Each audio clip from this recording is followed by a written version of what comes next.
Welcome, welcome, welcome everyone to our February Bookaccino live presentation. It's on Valentine's Day, so you notice I'm wearing red. I, who never wear red, found the one red thing in my closet. So once again, welcoming you, and let's get started. Now, we have a lot of titles, and we're going to start off with your top picks from January's presentation. The first is not a surprise to us at all. It's Kristen Hanna's The Women. Those of you who read the Book Reporter newsletter last week know that a couple of staffers and I were at Kristen's event last week in New York, which was absolutely fantastic. If you didn't get a chance to look at the newsletter about that, do check it out. It was a really fabulous evening. And we've got some news about Kristen that we'll be sharing at the end of this presentation. Next was First Live Wins by Ashley Elston, which is selling like hotcakes, everybody. It's actually the #1 audiobook at the New York Times for the month of January. So definitely worth taking a look at that one. Fury by Alex Michaelides. I will say these first three books I've read, and all three are bets on selections. The next is Finding Margaret Fuller by Alison Pataki, which I am dying to get into, as I am Chris Bourgeillion's The Princess of Vegas and Diva by Daisy Goodwin. So those were your top picks from January. So let's start with some fiction. This is The Book of Love by Kelly Link. It's out this week. It's the long-awaited debut novel of Pulitzer Prize finalist Kelly Link, the best-selling author of 4 short story collections.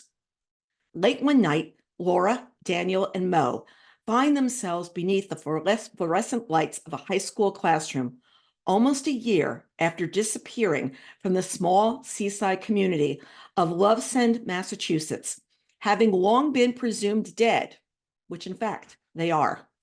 With them in the room is their high school music teacher, who seems to know something about their disappearance and what has brought them back again. Desperate to reclaim their lives, the 3 agree to the terms of the bargain their music teacher proposes. They will be given a series of magical tasks. While they undertake them, they may return to their families and friends, but they can tell no one where they've been. But their resurrection has attracted the notice of other supernatural figures, all with their own agenda. Next, we have Leaving by Roxana Robinson. I read this book, and I'll tell you a little bit about what I think about it when I'm finished with the formal description. Sarah and Warren's college love story ended in a single moment. Decades later, when a chance meeting brings them together, passion ignites. Since they parted in college, each has married, raised a family, and made a career. When they meet again, Sarah's divorced and living outside New York, while Warren is still married and living in Boston. Seeing Warren sparks an awakening in Sarah, who feels emotionally alive for the first time in decades. Still, she hesitates to reclaim a chance at love after a painful divorce and years of framing her life around her children and her work. Warren has no such reservations. He wants to leave his marriage, but can't predict how his wife and daughter will react. As their affair intensifies, Sarah and Warren must confront their moral responsibilities of their love for their families and each other. This is so brilliantly done. And you feel their story of who they were in college, them coming back together, what happens next. And that precedes a chain of events that really will, have you reading right to the very last page, and it ends very, very dramatically. So I'm probably going to pick this as a bets on. I know a lot of people do not like to read books where there's infidelity, but I feel like this book did such a good job of talking about the subject. I think it's getting there anyway. Next, we've got The Perfect Passion Company by Alexander McCall Smith. As the new manager of The Perfect Passion Company, Katie's mission is to help the other lonely hearts of Edinburgh. With the assistance of her amiable and handsome office neighbor, William, she finds herself using a personal touch to find matches for the city's lovelorn citizens. When an airline pilot comes looking to her for a woman to take care of him, Katie sends him to a cooking school. The case of a hotelier with a particularly overbearing mother may require a delicate 2-pronged approach. And for a client who has a habit of talking so much she does not even seem to draw breath, Katie doesn't turn down a case just because it's challenging. Along the way, she learns that her work may be a little broader in scope than she originally thought, and there may be something to learn about her own future happiness as well. Next from Susan Mallory, we've got a book that you might say the summer book club. It's February, Carol. But looking at that, doesn't it make you think summer? And I don't mind thinking that at all as I look at snow outside our house right now. So here we have besties, Laurel and Paris are excited to welcome Cassie to their group. This year, the book club is all about Fill Your Heart Reads, an escape from the chaos of the everyday, running a business, raising a family, and juggling 100 to-dos. Since Laurel's divorce, she feels like the worst mom ever. Her skepticism of men may have scarred her vulnerable daughters. Cassie has an unfortunate habit of falling for ridiculous man boys who dump her once she fixes them. Paris knows good men exist. She's still reeling after chasing off the one brave enough and foolish enough to marry her. Inspired by the heroines who risk everything for fulfillment, Laurel, Paris, and Cassie begin to take new chances in life and in love. And we can all thank summer. Next, we've got After Annie by Anna Quinlan. This is coming on February 27th. When Annie Brown dies suddenly, her husband, children, and closest friend are left to find a way forward without the woman who has been the linchpin all their lives. Bill is overwhelmed without his beloved wife, and Anne-Marie wrestles with the bad habits her best friend helped her overcome. And Allie, the eldest of Annie's children, has to grow up overnight to care for her younger brothers and even her father, and to puzzle out for herself many of the mysteries of adult life. Over the course of the next year, what saves them all is Annie, ever present in their minds, loving but not sentimental, caring but nobody's fool, a voice in their heads that is funny, sharp, and remarkably clear. The power she has given to those who loved her is the power to go on without her. The lesson they learn is that no one beloved is ever truly gone. Really want to take a look at that one. Next, we've got The Other Valley by Scott Alexander Howard, also coming on the 27th. 16-year-old Odile is vying for a coveted seat on the council. If she earns the position, she'll decide who may cross her town's heavily guarded borders. On the other side, it's the same valley, the same town, except to the east. The town is 20 years ahead in time. To the west, it's 20 years behind. And the towns repeat in an endless sequence across the wilderness. Think about that as a concept. When Odile recognizes two visitors she wasn't supposed to see, she realizes that the parents of her friend Edme have been escorted across the border from the future on a morning tour to view their son while he's still alive in Odile's present. Edme, the only person to truly see Odile, is about to die. Sworn to secrecy in order to preserve the timeline, she now becomes the conceal's top candidate, yet she finds herself drawing closer to the doomed boy, imperiling her entire future. I just love the concept of what we're going to say 20 years ahead and 20 years behind. And it makes you really think about history, like what's to come, what was 20 years behind. If we knew now what we knew then, what would it mean? Oh, it's just a very, very interesting concept. Next, we've got Wandering Stars by Tommy Orange, which is also on my reading pile, coming on February 27th. This is his long-awaited follow-up to his 2018 novel, There. In Colorado in 1864, Starr, a young survivor of the Sand Creek Massacre, is brought to the Fort Marion prison castle, where he is forced to learn English and practice Christianity by Richard Henry Pratt, an evangelical prison guard who will go on to found the Carlisle Indian Industrial School, an institution dedicated to the eradication of Native history, culture, and identity. A generation later, Starr's son Charles is sent to the school, who is brutalized by the man who was once his father's jailer. Under Pratt's harsh treatment, Charles clings to the moments he shares with a young fellow student, Opal Viola, as the two envision a future away from the institutional violence that follows their bloodlines. So there we've got Wandering Stars. Next, we've got Anita Damonte Laughs Last, and this is by, bet you can't pronounce her first name, but I can, Xochitl Gonzalez. So she wrote a book a couple of years ago called Olga Dies Dreaming, and I had such fun talking to her, and I've got to get my hands on this one and try to talk to her again. 1985, Anita Demonte is a rising star in the art world. She's found dead in New York City. But by 1998, her name has all been forgotten. Certainly by the time Raquel, a third-year art history student, is preparing her final thesis. On College Hill, surrounded by privileged students whose futures are already paved out for them, Raquel feels like an outsider.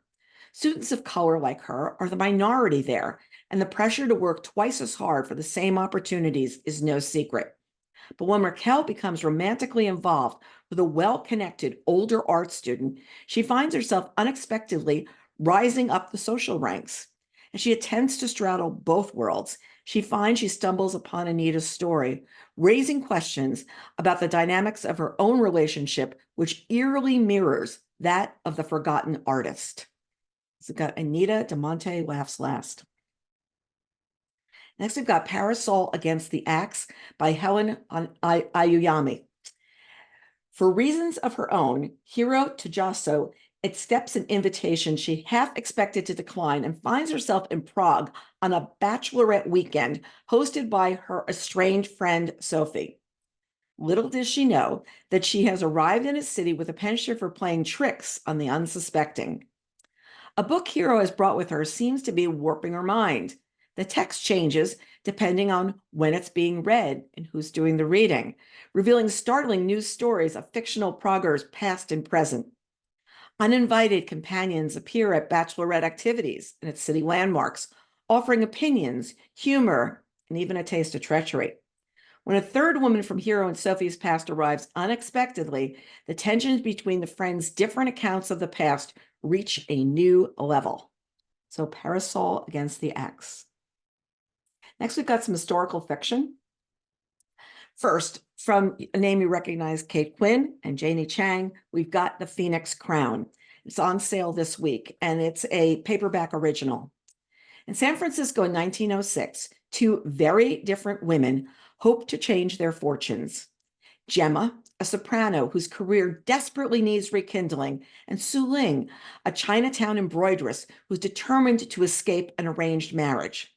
Their paths cross when they are drawn into the orbit of Henry Thornton, a railroad magnate whose extraordinary collection of Chinese antiques includes the fabled Phoenix Crown, a legendary relic of Beijing's fallen summer palace.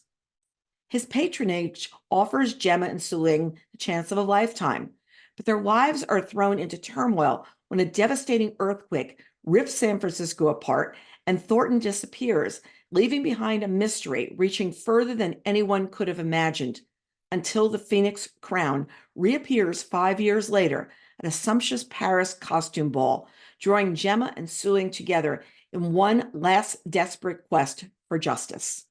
So there we've got The Phoenix Crown. And Jamie Ford had to say about this, I'm in awe of this impeccably researched, magnificently rendered, and breathless paced tale. Next, we've got The Trouble with You by Ellen Feldman. This is coming on February 20th. Set in New York City in the heady aftermath of World War II, The Trouble with You is the story of a young woman whose rosy future is upended in a single instant. Raised to never step out of bounds, educated in one of the seven sister colleges for a career as a wife and a mother, torn between her cousin Mimi, who's determined to keep her a nice girl, the kind who marries a doctor, and her Aunt Rose, who has a rebellious past of her own, Fanny struggles to raise her young daughter and forge a new life by sheer will and pluck. When she gets a job as a secretary to the queen of radio serials, never to be referred to as soaps, Fanny discovers she likes working.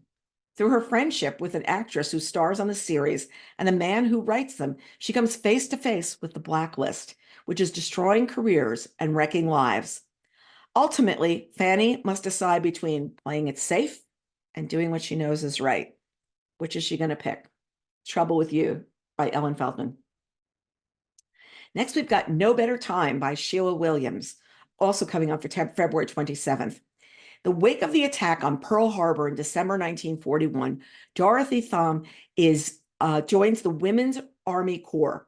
Women from all levels of society work together to navigate a military segregated by race and gender. In early 1945, Dorothy, an 800 African-American WACs, crossed the turbulent North Atlantic to their post in England. Their orders are to process the mail sent to GIs from their loved ones back home. They arrived to find mail stockpiled for over 2 years in warehouses and airplane hangars. Many pieces are in poor condition and many names are illegible. In England and France, the WACs traverse a landscape of unimagined possibilities. With their outlooks changed forever, they return to the United States as a catalyst for change in America and build lives that transcend anything their ancestors ever dreamed of. They've got no better time. Next, we've got some thrillers and mysteries. Start with Mark Rainey. This is one of my husband's favorites. I think this is here for him. It's called The Chaos Agent. Mark is actually going to be in conversation with another author who we are really, really crazy about at the Barnes & Noble event next week. You can find information about this online. So if you want to hear Mark talking about Chaos Agent and his whole string of books, this will be great. And he is going to be in conversation with the author of the Orphan X series. Yes, another book I love so very, very much, or a series. This is coming on February 20th. And someone is killing the world's leading experts on robotics and artificial intelligence. Is it a tech company trying to eliminate the competition, or is it someone even more sinister? The gray man's quest for a quiet life has led him to Central America, where he and his lover, Zoya Zakharova, have assumed new identities. With a list of enemies that includes billionaires, terrorists, and governments, they need to keep a low profile. Eventually, though, they're tracked down and offered a job by an old acquaintance of Zoya's. He needs their help extracting a Russian scientist who is on the kill list. They reject the author, but just being seen with him is enough to put assassins on their trail. Now they're back on the run, but no matter which way they turn, it's clear whoever tracking them is always going to be one step ahead. These are the books that keep my husband up all night, and he will be being interviewed by Greg Hurwitz. That should be an absolutely terrific interview. Believe it's next week, but definitely check Google BNN and Mark Rainey and Greg, and you'll find it. Next, we've got End of Story by A.J. Finn. I'll be dead in 3 months. Come tell my story. So writes a reclusive mystery novelist, Sebastian Trapp, to his longtime correspondent, Nikki Hunter, an expert in detective fiction. With mere months to live, Trapp invites Nikki to his spectacular San Francisco mansion to help him draft his life story. Living alongside his beautiful second wife, Diana, his wayward nephew, Freddie, and his protective daughter, Madeline. Soon, Nikki finds herself caught in an irresistible case of real-life detective fever. 20 years earlier, on New Year's Eve, 1999, Sebastian's first wife and teenage son vanished from different locations, never to be seen again. Did the perfect crime writer commit the perfect crime? And why has he emerged from seclusion 2 decades later to allow a stranger to dig into his past? This is our winter reading contest book that's going up next Tuesday. This is so well done. You might remember AJ as the author of The Woman in the Window. I read this weekend, and literally, you may not read the end first. And if there's any review that talks about it, these people must be like yelled at. Anytime, any tricks within the story that are revealed ahead is going to spoil it for everybody. I don't want to see that happen, because I have to tell you, I was riveted reading this book. And my husband was saying to me, it was like Super Bowl Sunday, and he wanted to do something. And I was like, I have to finish this book. I have 30 pages more. I am not going to stop reading this book. So it's really, really, really well done. And we're going to be very careful with our review. And I suggest you be careful with any reviews you read about the book. Next, we've got The Guest by B.A. Paris. It's coming on February 20th. Iris and Gabrielle have just arrived home from a make-or-break holiday, but a shock awaits them when one of their closest friends, Laura, is in their house. The atmosphere quickly becomes tense as she oversteps again and again, sleeping in their bed, wearing Iris's clothes, even rearranging the furniture, and not the kind of guest I want. She has walked out on her husband and their good friend Pierre over his confession of an affair and a secret child. Iris and Gabriel want to be supportive of their friends, but as Laura's move becomes increasingly unpredictable, her presence takes its toll. Iris and Gabriel's only respite comes from the form of a new couple in town, but with them comes their gardener, who has a checkered past. Soon, secrets from all their past will unravel, some more dangerous than they ever could have known. So there you've got the guest. Next, we've got Nowhere Like Home by Sarah Shepard. When Lena gets a call from her old friend Rhiannon, she's startled. Rhiannon disappeared years ago without a trace, but Lena is even more startled to learn that Rhiannon has a son and that she lives off the grid with a community of women, well, a group of women in a community called Halcyon. Rhiannon invites Lena, a new mother herself, to join them. Lena decides to go and hopefully repair her relationship with Rhiannon, but as she drives into the desert and her cell service gets weaker, she becomes suspicious. Who are these women, and why did Rhiannon invite her there? And that is before she learns about the community's rules. No outside phone calls, no questions about people's pasts, and the padlock on the gate that leads out to the main road.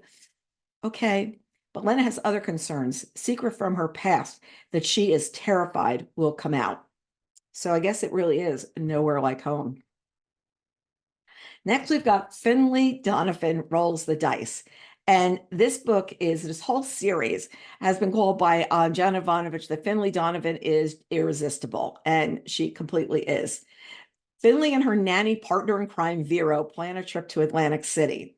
But odds are it won't be all fun and games, seeing as it's actually a cover story to negotiate a deal with a dangerous loan shark, save Vero's childhood crush, Javi, from a kidnapper, Marco, and hunt down a stolen car. When they sneak into the loan shark's suite to search for clues, they find more than they bargained for. Marco is already dead. They don't know who murdered him, only to find themselves have a very, very convincing motive themselves. Will Finley fold under the pressure and come clean about the things she's done, or she can be forced to double down? So I love that cover where she rolls the dice on the way to Atlantic City. Next, we've got The Hunter by Tana French, also coming on March 5th. Cal Hooper took early retirement from the Chicago PD and moved to a rural Ireland looking for peace. He's found it, more or less. He's built a relationship with a local woman, Lena, and is gradually turning Trey Reddy from a half-burled teenager into a good kid going places. But then Trey's long-absent father reappears, bringing along an English millionaire and a scheme to find gold in the townland. Suddenly, everything the three of them has been building is under threat. Cal and Lena are both ready to do whatever it takes to protect Trey, but Trey doesn't want protecting. What she wants is revenge. So there we've got The Hunter. Next, we've got Murder at Lavette by Cara Black. This is coming on March 5th. Parisian private investigator Aimée Leduc doesn't know that her life is about to be upended. Her ex Malak has been hounding her to move their daughter Chloe to Brittany. Amy has stopped answering his calls, which is why she doesn't know he's waiting for her by the Biscayne de Lavette as she leaves a client's office late one night. When she finds him, he has just been stabbed by an assailant who knocks Amy unconscious and plants the bloody knife in her hands. Now she's in police custody, debilitated by a concussion, with overwhelming evidence pointing to her as the killer. In an attempt to figure out who the real culprit is, she goes deep into the underbelly of Paris's 19th, okay, I'm not going to do this one, a gang, okay, I'm just going to say it's gang, or area, I'm really bad at French, where she rubs shoulders with biker gangs, paranoid journalists, grieving parents, and frustratingly tight-lipped ex-cops on her hunt for justice. So there we've got Murder at Lavette. Next, we've got The New Couple in 5B, coming on March 5th as well, from Lisa Unger. Lisa Unger's books are always a treat. So we've got Rosie and Chad Lowen are barely making ends meet in New York City when they receive life-changing news. Chad's late uncle has left them his luxury apartment at the historic Windermere in glamorous Murray Hill. The epitome of old New York charm, one almost never suspects the dark history lurking behind the building's perfectly maintained facade.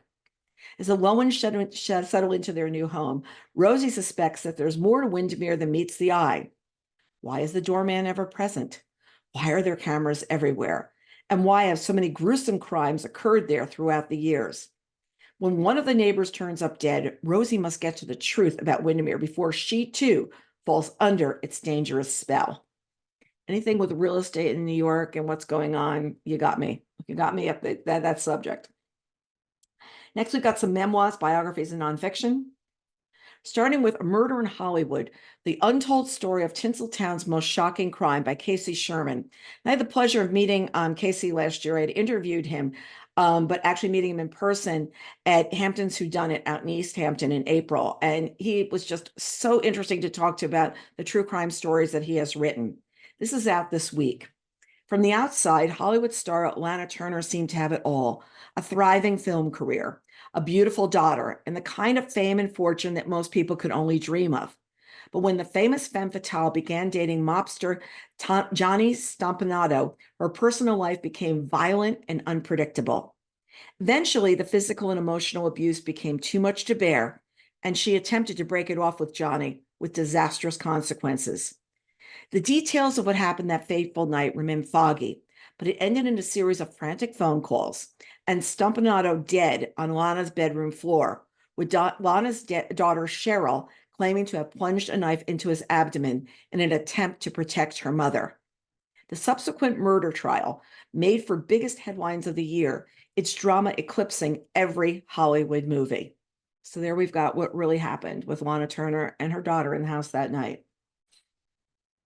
Next, we've got Slow Noodles by Shantha Guan and Kim Green. In Slow Noodles, Guan recounts her life as a Cambodian refugee who loses everything and everyone: her home, her family, her country, all but the remembered tastes and aromas of her mother's kitchen. She summons the quiet rhythms of 1960s Battambang, her provincial homeland, before the dictator Pol Pot tore her country apart and killed more than 1 million Cambodians, many of them ethnic Vietnamese like her and her family. Then an immigrant in Saigon, she loses her mother, brothers, and sister, and eventually flees to a refugee camp in Thailand. For 2 decades in exile, she survives by cooking in a brothel, serving drinks in a nightclub, making and selling street food, becoming a suture nurse, and weaving silk. This is a Cambodian memoir of love, loss, and family recipes. And this is one of the prizes that we gave away in our Reading Group Guides contest at the beginning of the year. Next, we've got Burn Book by Kara Swisher, a tech love story. When I first started the company, Kara Swisher was the journalist that everybody wanted to talk to. If you could get her ear at any event, she would be telling you exactly what was going on out in the tech space. And she, believe me, she spared no one in her conversations of what she was talking about. I found that I was reading her a lot of times because it was a typical boy world back then. And everybody wanted to sit there and say, well, how can we get inside the stories? And she never stopped trying to say, this is really what was happening at AOL. This is really what was happening with every big deal that was going down. So it's really interesting to see that while covering the explosion of the digital sector in the early 90s, Kara Swisher developed a long track record of digging up and reporting the facts about this new world order. Swisher has interviewed everyone who mattered in tech over 3 decades, right when they presided over an explosion of world-changing innovation that has both helped and hurt our world. Steve Jobs, Jeff Bezos, Elon Musk, Bill Gates, Sheryl Sandberg, Bob Iger, Larry Page, Sergey Brin, Meg Whitman, Peter Thiel, Sam Altman, and Mark Zuckerberg are just a few, more than a few, whom Swisher made sweat, figuratively, and in Zuckerberg's case, literally. Believe me, when you sit with this woman, it's going to be like laser focused on having a conversation with you. Despite the damage she chronicles, she remains optimistic about tech's potential to help solve problems and not just create them. She calls upon the industry to make better and more thoughtful choices, even as a new set of powerful AI tools are poised to change the world yet again. And those who read the newsletter a couple of weeks ago will probably remember that I have a real beef to talk about with social media and everything these days. As years ago, we had chat rooms and message boards for children and teens when we were on AOL. And we were told we couldn't talk to children anymore because we were marketing them talking about books. And when I look at like what's going on TikTok, and when I look at what's going on Instagram, where I know the kids are not 13 going out and posing and making these stories, it's really interesting to me to sit there and say, where did we go awry? And I really want to take a look at this book to see if Sarah can sit there and say, where did we go the wrong direction and how are we going to get ourselves back? Next, we've got Grief is for People by Sloane Crosley coming on February 27th. For most of her adult life, Sloane Crosley and her close friend Russell worked together and played together. They navigated the corridors of office life, the literary world, and the dramatic cultural shifts in New York City. One day, while Russell is still alive, Sloane's apartment is broken into. Along with her most prized possessions, the thief makes off with her sense of security, leaving a mystery in its place. When Russell dies exactly 1 month later, his suicide propels her on a wild quest to write the unwritable, to explore what constitutes family and possessions as the city itself faces a staggering toll brought on by the pandemic. So there we've got Grief is for People. Next, we've got Normal Women, which is coming from Philippa Gregory on the 27th. Now, you know that she has told the story of England over 900 years, for the very first time placing women, some 50% of the population, center stage. Now, we've all known her for writing fiction. She's using here the research skills honed in her work as one of our foremost historical novelists. Now she's going to trawl through court records, newspapers, and journals to find highway women and beggars, murderers and brides, housewives and pirates, female husbands and hermits. The normal women that you meet in these pages went to war, plowed the fields, campaigned, wrote, and loved. They rode in joists, flew Spitfires, issued their own currency, and built ships, corn mills, and houses. They committed crimes or treason, worshipped many gods, cooked and nursed, invented things, and rioted a lot. So we're going to have her take a look at what are normal women. And it's, over this period of England over 900 years. Next, we've got Ghost Dogs by Andre Dubuque III. This is coming on March 5th. During childhood summers in Louisiana, Andre's grandfather taught him that men's work is hard. As an adult, whether tracking down a drug lord in Mexico as a bounty hunter or grappling with privilege while living with a rich girlfriend in New York City, View worked at being a better worker and a better human being. Ghost Dogs is his retelling of his own successes, failures, triumphs, and pain. In his longest essay, If I Owned a Gun, he reflects on the empowerment and shame he felt in keeping a gun and his decision ultimately to give it up. Elsewhere, he writes of a violent youth and of settled domesticity and fatherhood, about the omnipresent expectations and contradictions of masculinity, about the things writers remember and those they forget. So there we've got Ghost Dogs. The subtitle is On Killers and Kin. And now we've got some April titles to look at. We put together a big group for you because there's a lot coming out this month. The first is The Cemetery of Untold Stories by Julia Alvarez, coming on April 2nd. When celebrated writer Alma Cruz inherits a small plot of land in the Dominican Republic, her homeland, she has the beautiful idea of turning it into a place to bury her untold stories, literally. She creates a graveyard of the manuscript drafts and revisions and the characters whose lives she's tried and failed to bring to life and still haunt her. Alma wants her characters to rest in peace, but they have many other ideas, and the cemetery becomes a mysterious sanctuary for their true narratives. Philomena, a local woman, hired as the groundskeeper, becomes a sympathetic listener as Alma's characters unspool their secret tales. The characters defy their author. They talk back to her and talk to one another behind her back, rewriting and revising themselves. So there we've got The Cemetery of Untold Stories. So we've got City in Ruins from Don Winslow. This is the third book in his trilogy following City on Fire and City of Dreams. City in Ruins is the explosive conclusion to this genre-defining crime trilogy and the final book of his extraordinary career. Danny Ryan, former dock worker, Irish mob soldier, and fugitive from the law, is now a Las Vegas casino mogul and billionaire silent partner in a group that owns 2 lavish hotels. Finally, Danny has it all. Beautiful house, child he adores, and a woman he might even fall in love with.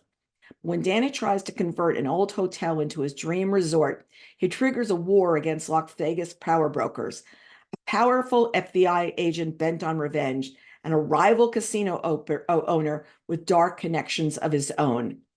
To save his life and everything he loves, Danny must become a ruthless fighter he once was and never wanted to be again. Next, we've got The House on Biscayne Bay by Chanel Clayton.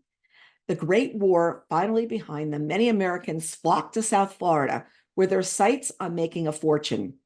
When wealthy industrialist Robert Barnes and his wife Anna build Marbrisa, a glamorous estate on Biscayne Bay, they become the toast of their newly burgeoning society.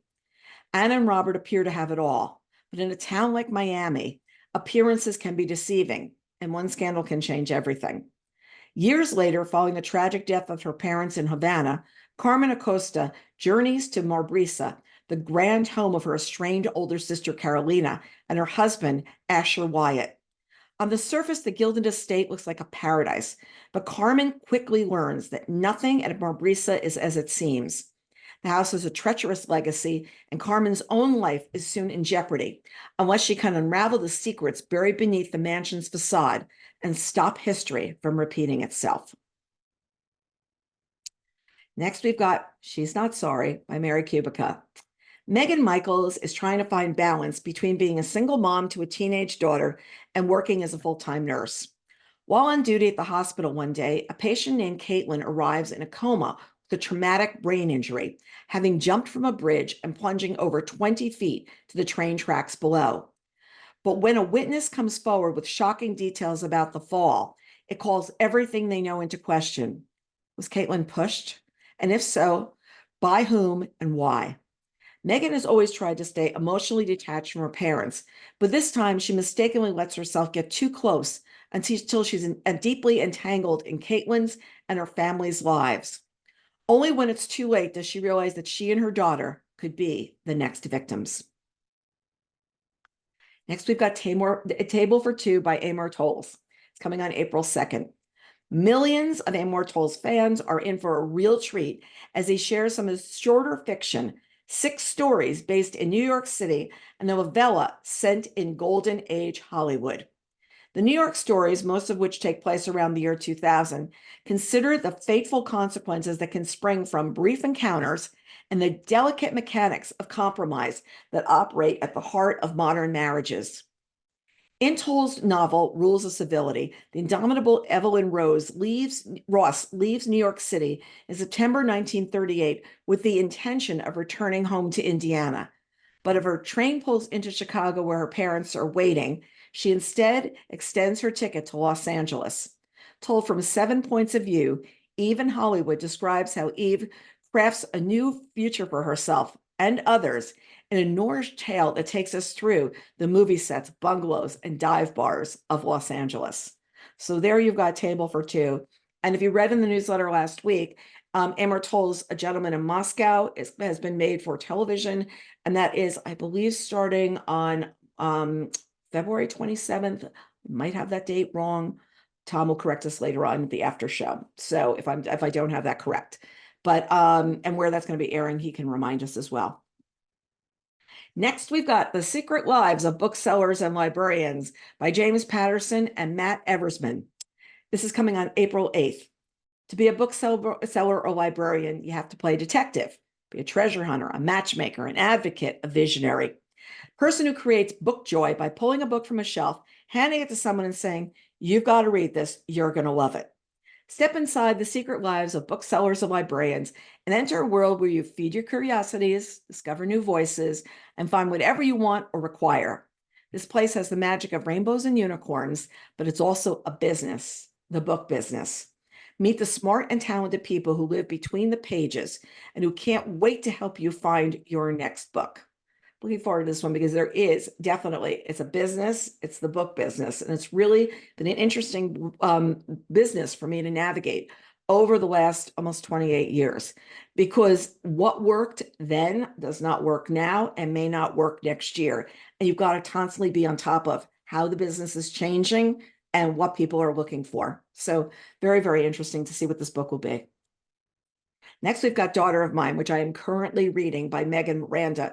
I've read 100 pages each night, the last 2 nights. In fact, I was up very late last night reading. It is just so good. It's coming on April 9th. When Azel Sharp, the daughter of Mirror Lake's longtime local detective, unexpectedly inherits her childhood home, she's rarely drawn back into the town and people she left behind almost a decade ago. She's not the only Ralco of the past to return. A drought has descended on the region, and as the water level in the lake drops, long hidden secrets begin to emerge, including evidence that may help finally explain the mystery of her mother's disappearance. This is so good. And it's like, it's got a twist coming like every single time I'm picking up. And just as I'm ready saying, okay, I'm going to quit, I'm going to go to sleep, something else happens, and Megan is big trouble for keeping me up. So looking forward to finishing this one. Next, we've got The Familiar by Leigh Bardugo, which is coming on April 9th. Louise Cotado used scraps of magic to get through her days of endless toil as a scullion in Madrid. But when her scheming mistress discovers that the lump of a servant cowering in the kitchen is actually hiding a talent for little miracles, she demands Louisa use those gifts to improve the family's social position. What begins as a simple amusement for nobility takes a perilous turn. Louisa garners the notice of Antonio Perez, the disgraced secretary to Spain's king. The king is desperate for any advantage in the war against England's heretic queen. Perez will stop at nothing to regain his favor. As Louisa's notoriety grows, so does the danger that her Jewish blood will doom her to the Inquisition's wrath. We're going to have a special promotion coming up about this book, so keep your eyes peeled on the newsletter to be a part of that. And this is coming on April 9th. Next, we've got The Wives by Simone Agarindo. It's coming on April 9th.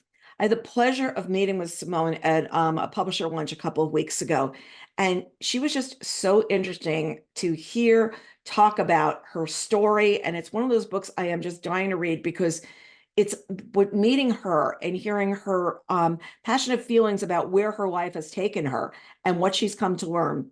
Let me go to the description. When her new husband joins an Army elite unit, Simone is uprooted from her New York City and dropped into Columbus, Georgia, a town so foreign she might as well have landed on the moon. Now, let me digress here and say that Simone is an definite pacifist. She couldn't understand why her husband wanted to do this. So this was really upending her life and the world she knew. Their husband frequently deployed. She's left to find her place in this new world alone until she meets the wives. The Wives, she gives us an intimate look at the inner lives of a remarkable group of women and a tender, unflinching portrait of a marriage. And she's just so interesting to talk about how her husband is so committed to doing what he's doing, where he's taken their lives as a result, and the world that she's built for herself as a result of this. And Stephanie Land has said this is an unforgettable memoir of sacrifice and determination. And just picture, one day you're living in New York City, the next day you're in Columbus, Georgia, and you're in a totally different life, and your husband says goodbye, maybe back in as long as a year. So very, very interesting story to look at. Next, we've got It Had to Be You by Mary Higgins Clark and Alifair Burke. And yes, Alifair is continuing Mary Higgins Clark's storytelling.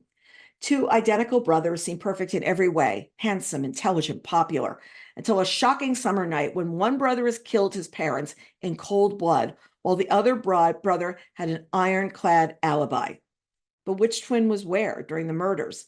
Is it possible the two of them planned the perfect crime together? Years later, the twins are long estranged, one of them claiming to be convinced that the other is responsible for the death of their parents. Each of them is saying that. Married now with children of their own, they may finally be ready to clear one name at the expense of the other, and they turn to Lori Moran and her team to reinvestigate their parents' murder. But the under the suspicion crew gets closer to the truth. The danger that was assumed to be left in the past finds its way into the present. So just picture, turn your twin and go, it had to be you. Next, we've got An Unfinished Love Story by Doris Kearns Goodwin, a personal history of the 60s, and this sounds really terrific. It's coming on April 16th. Dick and Doris Goodwin were married for 42 years and married to American history even longer. In his 20s, Dick was one of the brilliant men of JFK's New Frontier.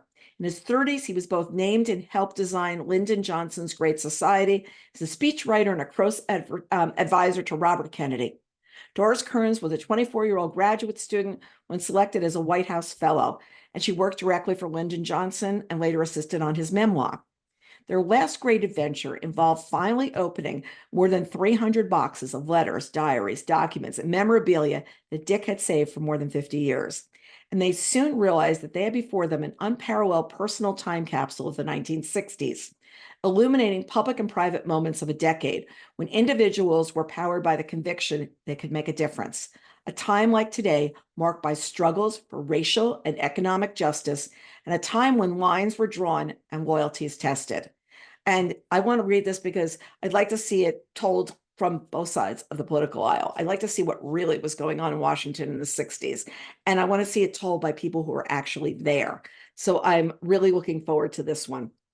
And she's just such a great storyteller. Next, we've got Darling Girls by Sally Hepworth, coming on April 23rd. For as long as they can remember, Jessica, Nora, and Alicia have been told how lucky they are.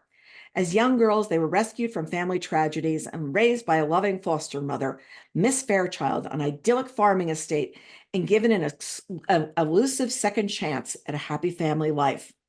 Their child wasn't always the fairy tale everyone thinks it was. Miss Fairchild had rules. Miss Fairchild could be unpredictable, and Miss Fairchild was never, ever to be crossed. In a moment of desperation, the three broke away from Miss Fairchild and thought they were free. Even though they never saw her again, she was always somewhere in the shadow of their minds. When a body is discovered on the home they grew up in, the foster sisters find themselves thrust in the spotlight of key witnesses. Or are they prime suspects? Sally, as many of you know, lives in Australia, in Melbourne, and I am super hoping that she comes to the States for part of her tour this year. And if she does, definitely go. She's a lot of fun, besides being a fun writer. Next, we've got Lucky from Jane Smiley, also coming on April 23rd. Before Jody Rattler became a star, she was a little girl growing up in St. Louis. One day in 1955, when she was just 6 years old, her Uncle Drew took her to the racetrack where she got lucky. And that roll of $2 bills she won has never left her side. She thrived in the warmth of her extended family, and then through a combination of hard work and serendipity, she started a singing career to catapult her from St. Louis to New York City, from the English countryside to the tropical beaches of St. Thomas, from Cleveland to Los Angeles and back again. Jody comes of age in recording studios, backstage, and on tour. She tries to hold her own in the wake of Janis Joplin, Joan Baez, Judy Collins, and Joni Mitchell. They all start with J's. And yet it feels like something is missing. Could it be true love? Is that or is not actually what Jody is looking for? So we've got Lucky by Jane Smiley. We've got the Paris novel by Ruth Reichel. This is coming on April 23rd. When her estranged mother dies, Stella is left with an unusual inheritance, a one-lane plane ticket and a note reading, "Go to Paris." Stella's hardly cut out for adventure. A traumatic childhood has kept her confined to the strict routines of her comfort zone. But when her boss encourages her to take time off, Stella resigns herself to honoring her mother's last wishes. Alone in a foreign city, Stella falls into old habits, living cautiously and frugally. And then she stumbles upon a vintage store. She tries on a fabulous Dior dress. Shopkeeper insists this dress was meant for Stella. For the first time in her life, Stella does something impulsive. She buys the dress and embarks on an adventure. As weeks and many decadent meals go by, Stella ends up living as a tumbleweed at the famed bookstore Shakespeare and Company, uncovers a 100-year-old mystery in a Manet painting, and discovers a passion for food that may be connected to her past. So there you've got from Ruth Reichel. You know there's going to have a ton of great food in it, besides having great scenery, great sense of place, and great clothes. So there you've got the Paris novel. Now we've got a contest for you that is still going to be open until midnight tonight. We normally would have taken yesterday's contest and we would have said, we close that at noon. But our Valentine's treat to you is that you can still enter to win one of 5 copies of One Wrong Word by Hank Philippi Ryan, which is a bets on selection. And I am going to be interviewing Hank this Friday. Book is a really good thriller that, once again, if any of you who know Hank's writing, draws you right into the story and what happens to this young woman who is someone who is involved in trying to help people's images Go the right way. Her image, her ability to help people changes with one wrong word that is said about her. It's not true, but by the same token, it's one wrong word. And I'm really looking forward to talking to Hank about how this actually happened to her. She was about 19 years old. Something happened that spun her career in a different place and what she did as a result. So this is a great thriller, one wrong word, and you have until 11:59 tonight to enter. These are notable February paperback releases. We've got Karen Slaughter's After That Night, William Landay, All That Is Mine I Carry With Me. I also interviewed him, and that was a Betson selection. Jane Harper's Exiles, that was also a Betson, and we have an interview with her. Ellen Hildebrand's The 5-Star Weekend, just a fun rock and read. The House of Eve by Sadiqa Johnson, and I interviewed her, and that was a Betson. Nancy Horan, The House of Lincoln, which was a Betson and an interview as well. Harlan Coben, I Will Find You. David Baldacci's Simply Lies. Jojo Moyes, Someone Else's Shoes. And Daniel Silva's The Collector. So they're notable February paperback releases for you to get your hands on. These are some recent Book Reporter Talk to Video and podcasts. First Lie Wins with Ashley Elston. Amanda Peters talked about The Berry Pickers, which won the Andrew Carnegie Award, I believe, at the recent ALA. I remember we wrote about that in the newsletter. And The Other Mothers by Catherine Faulkner. I've been kind of off the interview circuit the last couple of weeks because I've had a lot of other business things going on at the company, but I'm going to be picking up this Friday, and we'll be scheduling interviews for the next couple of weeks as well.